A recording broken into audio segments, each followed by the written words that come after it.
Yeah. Uh, you know what? I think it's different with every young player. I think they're both equally tough to adjust to. I mean, you're playing all of a sudden with men physically. That's always a hard adjustment. Puck battles, fighting for space, creating room for yourself. All of a sudden you're going up against 225-pound defensemen, and not just one guy on the other team, but five or six of them. So that's always tough. I think mentally the grind of an NHL season is always tough on young players, and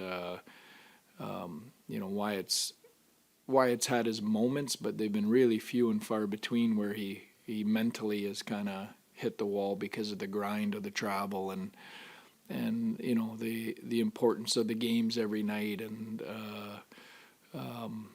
you know so I mean that's always an adjustment for young players, and I think he's handled both exceptionally well.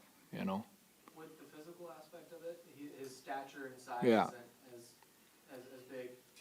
What allows him to Yeah. adjust to the physical side? Well, he's ultra competitive, so you'll see him in a stick battle, and he could be outweighed by 20, 25 pounds, but he's hard and he's heavy and he's competitive. He's willing to stick his nose in there and win those. So it's more the fight of the dog than the size of the dog. I think he's got that. And what was the other part you asked me? Yeah. Yeah, I mean, I think that's what allows him to do it. He also has a great intelligence to him too, where he puts himself in the right positions body wise on the ice, that he's not going to get exposed because of a size battle, and that's just in hockey IQ. One thing on that, just you said in December you put him on the penalty kill, taking Yeah. his role and stuff like that. Were you nervous as a coach at all? Because the rookie wall usually hits around January, Yeah. February-ish. Like, were you nervous? Yeah, honestly, I was waiting for that to hit, at the 10 game mark, 20 game mark, halfway through the season. It just never happened. I mean, he had a handful of off nights where his energy levels were a little bit low, but very few and far between, and nothing extended. He always fought his way back out of it really quickly.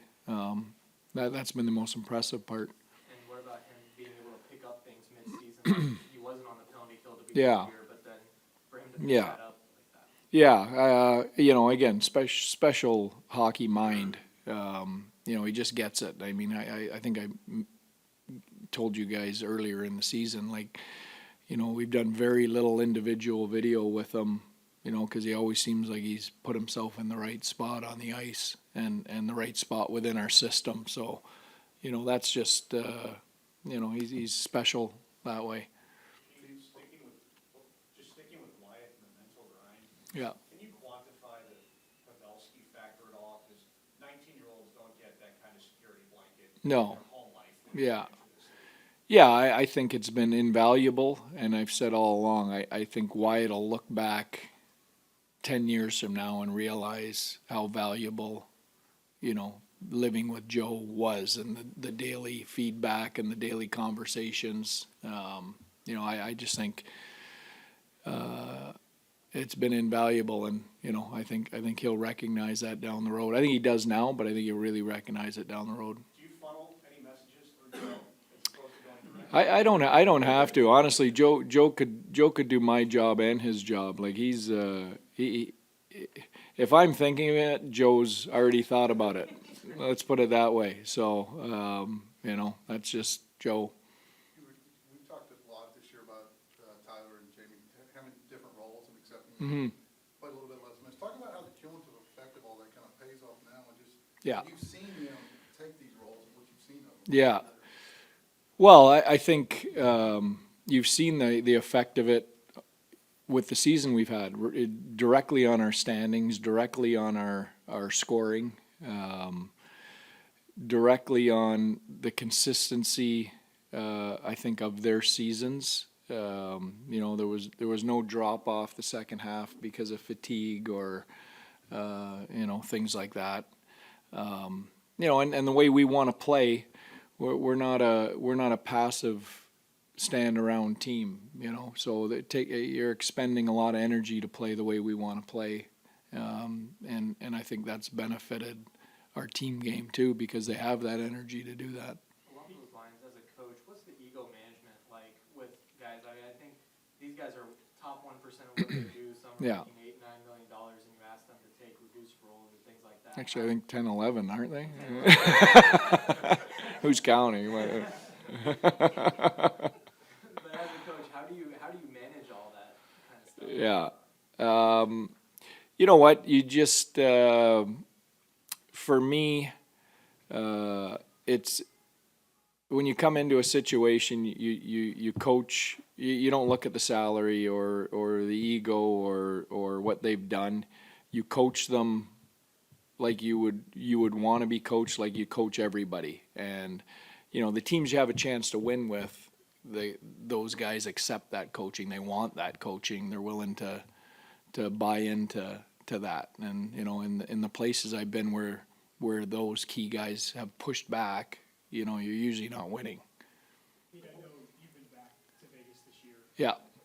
but Friday night, I mean, can you kind of express what you think the emotions will be like for you to be back in a series like this? Yeah. In that building? Yeah, well, I mean, you know, there's no hiding from the emotions. You know, it's still it's still fairly fresh, but we've had 3 games against them. We've been back there before. You know, I really think for me, I've kind of put it in the rearview mirror. You know, I've kind of been through the heavy and hard stuff probably the first time back there.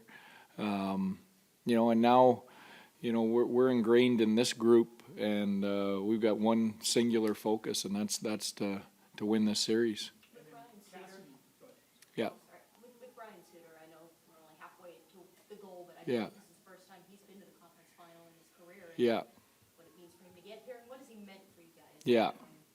Yeah, it's something that Ryan and I have talked about really since the beginning of the season. Is this is the goal, and he's another guy that's checked his ego, taken less, you know, both on the power play and in minutes played, in order to move our group forward and to have this opportunity. And this is what we talked about at the beginning of the season. We're going to ask you to do this with the goal that, you know, we're going to give you a chance to have a deep run and potentially win a Stanley Cup for the first time in your career. And we've got a group of guys in that room, Jamie Benn, Pav, Ryan Suter, that have done everything but that. And so, you know, he's been great that way.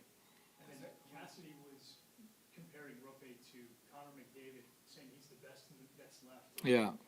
Yeah. Can you kind of speak to the leap he has taken compared to what you thought when you took the job? Yeah. What he's doing right now? Well, I knew he was a really good player, and he did what I thought he would do during the regular season, but to do it in the playoffs is a whole different world for young players, and you see it all around the league. I mean, you know, you guys write about it more than anyone. You know, there's a guy on every team, a young player that produced all year, or was a star and expected to carry a team, and then in the playoffs get shut down. So, you know, for him to be able to carry over his game and be equally as effective or more effective even at this time of year, you know, for me is a giant statement for a young player. Going back to Wyatt for a quick second, how has he performed this year relative to just your expectations? Yeah. As a young guy. Well, I had no expectations. I haven't had a player that young step into the lineup and contribute at this level in my 15 years in the league. You know, really not anyone even close to being ready to do that. So, you know, my expectations were small. It was, let's give him a look and set him up to try and have success in training camp and see how long it lasts. And, you know, he took that, and, you know, here we are today. They are even better at blocking shots than Seattle was. Mhm. A challenge for you. Yeah. Did you learn from Seattle? Does that help? Yeah, I think so. I think there's always things you can learn, and we're well aware of that, and that's something, you know, every team you come across has different strengths and weaknesses and things you have to deal with, and that's something that's definitely on their identity list that we'll have to deal with. Then point to a guy like Robertson who Yeah. has a way of getting his shot through, and it just seems Yeah. he's getting a lot blocked right now. Yeah, and you know, I mean, he's getting a lot of extra attention too. So the reality is they're going to block shots. I mean, I don't have a magic plan that we're going to go out and all of a sudden they're not going to block a bunch of shots next game. But you know, we've got to find a way to get enough through to win games. And it seemed like the first period in Game 7, it didn't affect you mentally, because it can't. Yeah, And yeah, you it can. walk through it. Yeah, I don't think it did. Yeah, I mean, you know, I think that Game 7 we played against Seattle will translate to anybody we play the rest of the way here. With, sorry, one Yeah. more off topic, one, sorry. Yeah. Brent Burns. Yeah. What did it mean for you to have him and what he meant to you in San Jose and Yeah. what do you think of what he's doing now? Yeah, I loved him. I love the player. I love the person. You know, I thought it was a great ad for Carolina when they got him, and he's done. I'm not at all surprised by what he's done there. So, you know, we've still got a little bit of a group chat. Joe Thornton, Brent Burns, some of the guys from that team that you know we'll trade some barbs every once in a while. But that was a special group of guys, and you know, I think. I mean, the guys in San Jose, they're still playing Couture and Hurdle and some of those guys, but the older group of guys there was special. Jumbo's retired, but Burnsy and Pav are still going strong.